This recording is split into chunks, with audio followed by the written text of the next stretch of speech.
Hi beauties, welcome to my channel, Refining Beauty, where we focus on faith plus clean beauty and lifestyle. With me, Yanni Michelle. And today I'll be sharing with you one of my favorite clean beauty products that I'm using right now.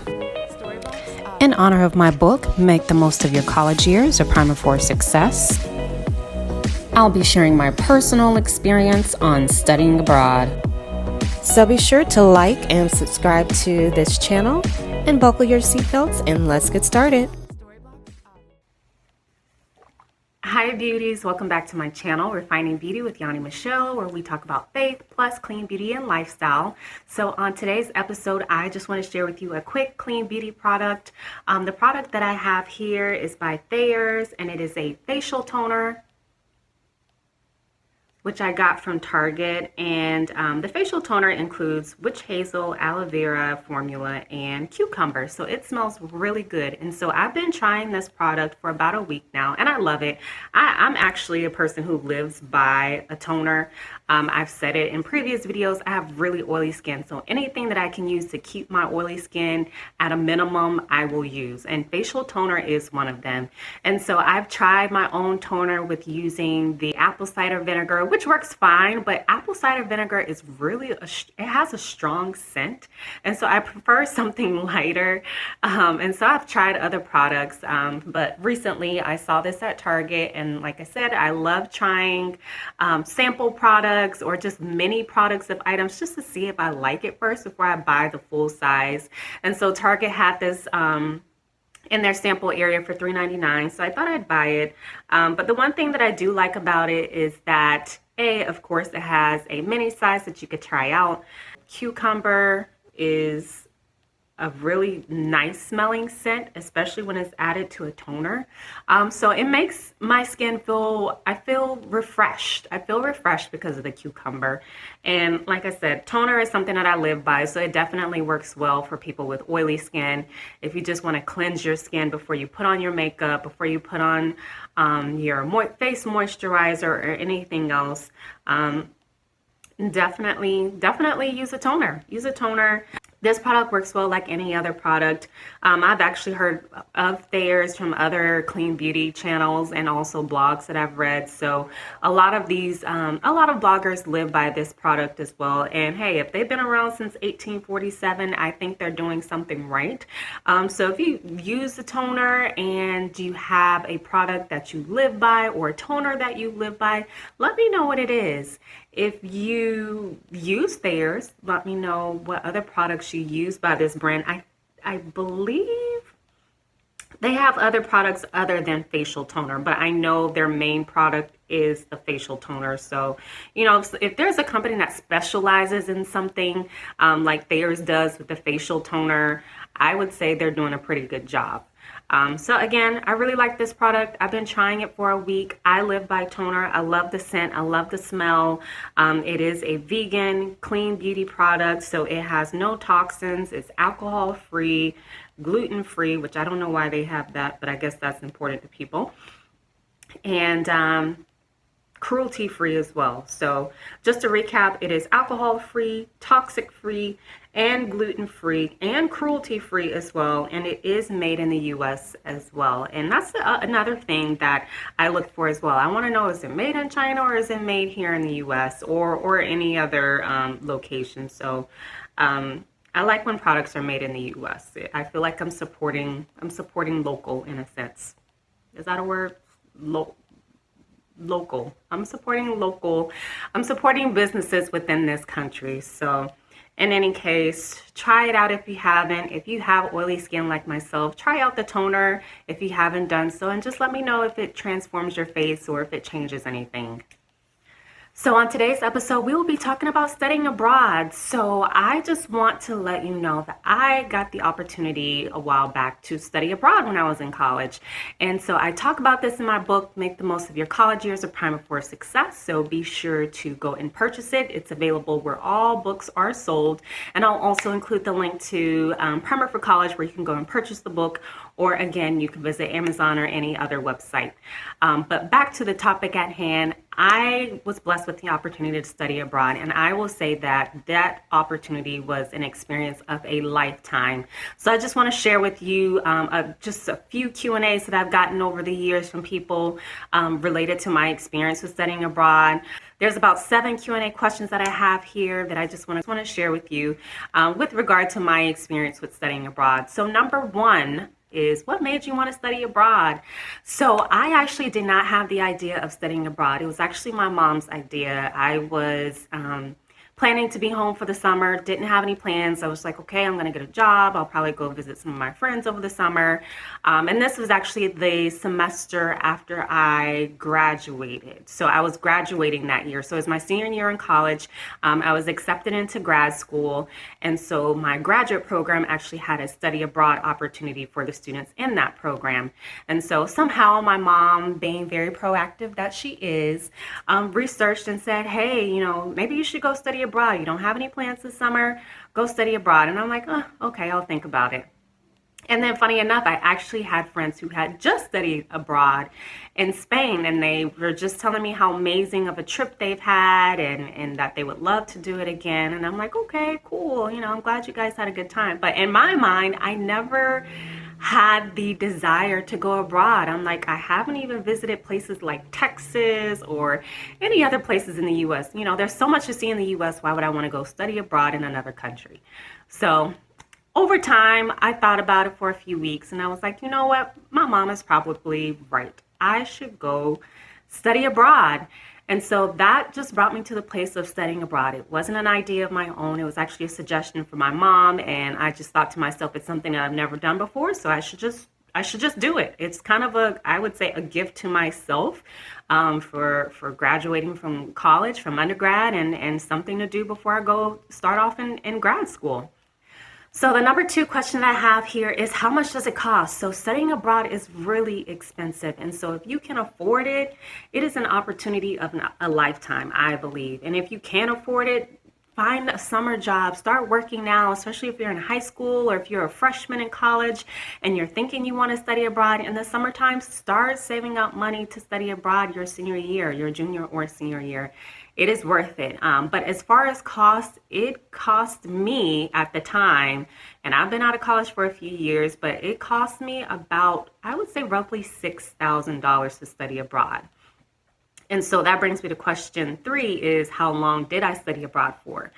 So my study abroad program was about 8 weeks. So $6,000 in 8 weeks, it's a lot of money. And then in addition, you have to consider the cost while you're there. You have to consider any traveling you want to do, food, any of those things that needs to be accounted for. So while the program did cost roughly $6,000, you probably will need double that if you want to have a really good time. Now, if you're on a budget, you probably can set aside about $10,000, I would think, if your program is $6,000. So in any case, you just have to budget out what you want to do while you're there, the average cost of living there, the exchange rate. Those are things that you need to keep in mind. And I actually include those tips in the book. So make sure to purchase it, and it detail out my entire experience studying abroad, including cost and tips as well. But again, in addition, it costs about $6,000, but you probably will need double the amount of your study abroad program just for living expenses and any other excursions that you want to do while you're there. So the next question, where did you study abroad? So I decided to study abroad in London, England. Why? Because my study abroad program that I chose for the summer was only 8 weeks. And so in my mind, I'm thinking, if I go to Spain or any other country where English is not fluent, I am going to have to learn their language. And so that's why I chose England, because of the language barrier, and probably a little because I was too lazy to try to figure out a different language at the time. So I decided to do London. But I will say if you have other places in mind, like an Asian country or Spain or Greece or Italy, if you just feel compelled to visit that country, go anyway. Go anyway. There's so many apps and websites and everything else out there that can help you with language translation.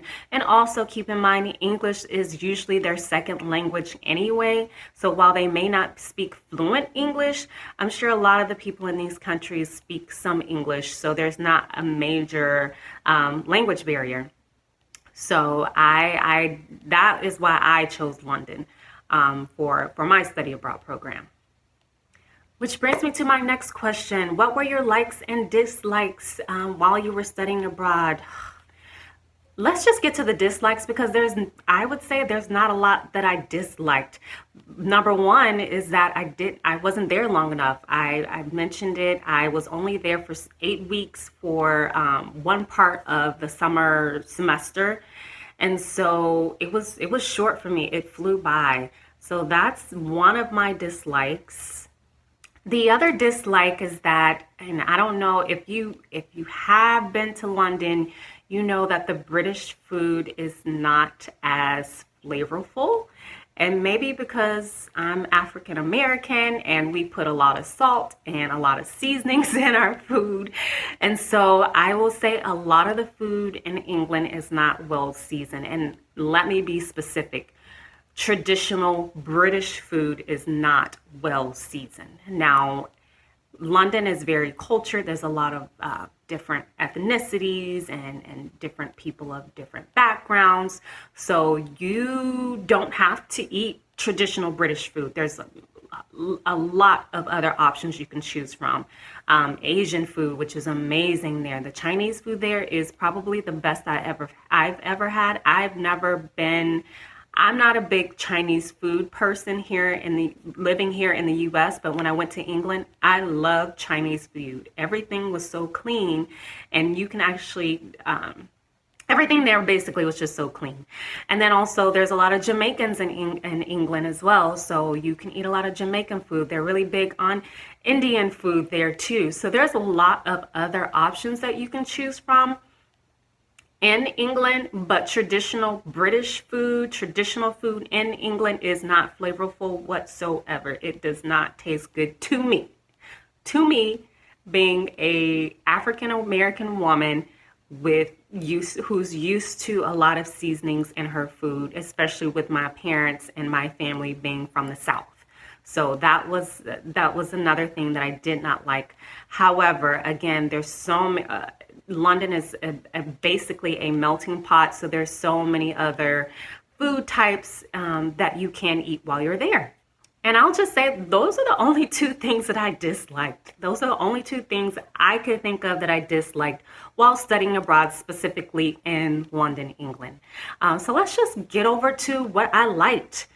I loved everything about London. I love the city feel. It reminded me of a clean, very clean New York. I love the people. They're very welcoming. They were very warm.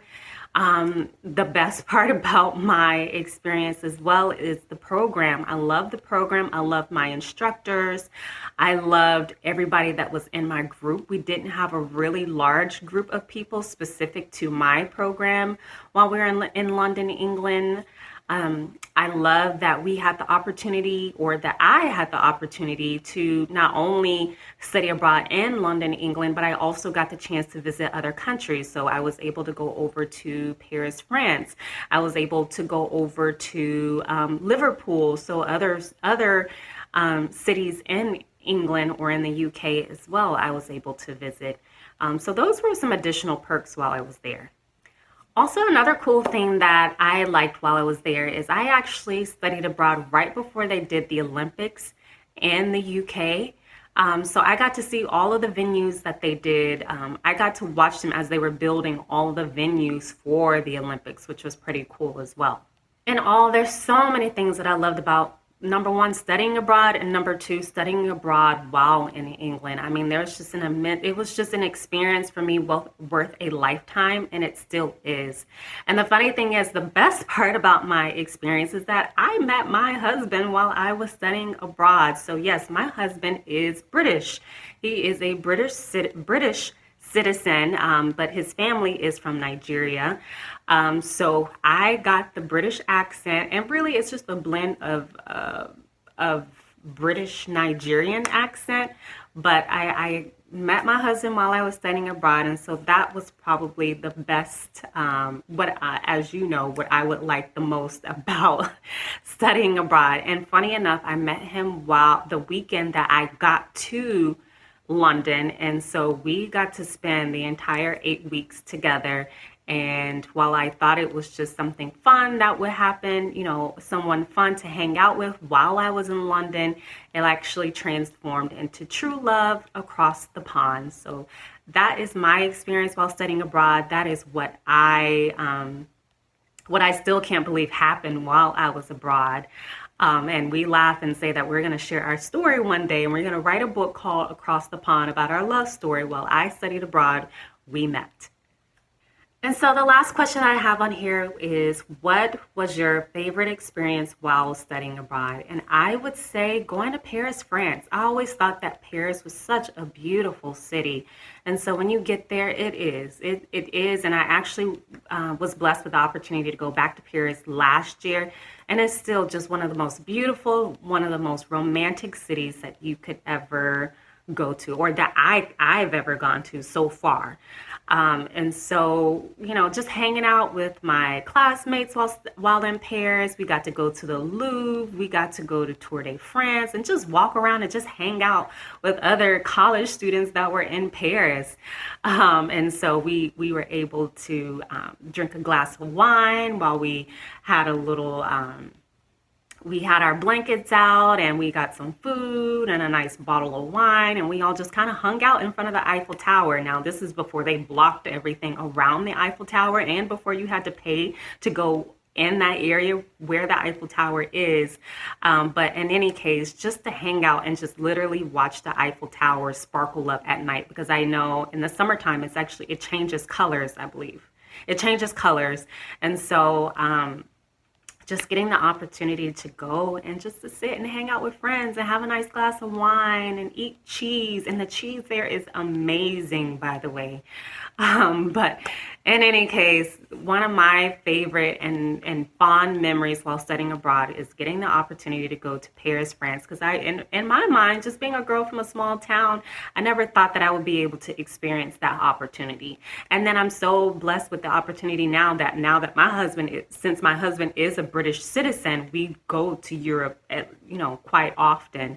And so, every now and again, we get a chance to go to Paris. We get a chance to take our kids to London and show them all of these cool places, and to know that they're part of that because their dad is a British citizen. So I just think that's just an experience that I never thought that being a small town girl, would never experience. So in closing, my study abroad experience was amazing. So if you plan on studying abroad, research schools that offer study abroad opportunities. If your school does not offer it, just know there's other schools that you can take a semester and go to another school and do your study abroad program through there. So actually during my study abroad, we had students from other schools pay to go to attend or participate in our study abroad program. So you do have the opportunity to do that. You may not be able to, with study abroad being so expensive, that just know there are other alternatives. You could do missions trips. And I'm sure there's other similar opportunities similar to mission trips through the university. And I know that we have programs during spring break where students were able to take a short mission trip through the school. And so there's other opportunities where you can travel outside of the United States of America, or even if you're in another country, there's other creative ways that you can go to another country. You can teach abroad. I actually had a friend who studied abroad in Spain, and she loved it so much that she went to go teach abroad for a year. And so just know, if you didn't get the opportunity to study abroad, or if you do not get the opportunity to study abroad, there's so many avenues, so many outlets out there to where eventually eventually you can go abroad to do something, whether it's a mission trip, whether it's teaching or something similar, or an internship where you can go abroad and get the full experience, because I do believe it's an experience worth a lifetime. It definitely opens your mind up to the world around you. I mean, I would say I was just so shallow minded before I studied abroad, and now it's just kind of opened my mind up to just different people of different cultures and different ethnicities and different backgrounds. And it's just funny how people in different parts of the world know so much about people in the United States, but we know so little about people in other countries. And so I do feel like that's a little selfish, and maybe I feel like we've become a lot more prideful in a sense. And so, I feel like study abroad, especially if you grew up in a small town, study abroad will just open your mind up to so many amazing things. And you never know, you may meet lasting friends that you can go back and visit. I've met some pretty cool people while I was studying abroad. Even when I was on the airplane, there's a really nice girl. I believe she was American but living in England, and she wrote out everything for me that I needed to visit while I was in London. And so you just never know who you may meet, the experiences you may have, but I know that, for me, it was worth it. And so I just want to leave you with a Chinese proverb that I actually put in my book related to study abroad. And the proverb says, "Don't listen to what they say, go see." And so that's what I challenge you. Don't listen to what I say about my experience when you can go see it for yourself. And I know right now we're in the middle of a pandemic, but I will say the pandemic is not going to last forever. It may feel like it's going to last forever, but it's not. And so as I'm recording it, we're in the middle of a pandemic, but just know the pandemic will pass, and then you'll have that decision to go study abroad.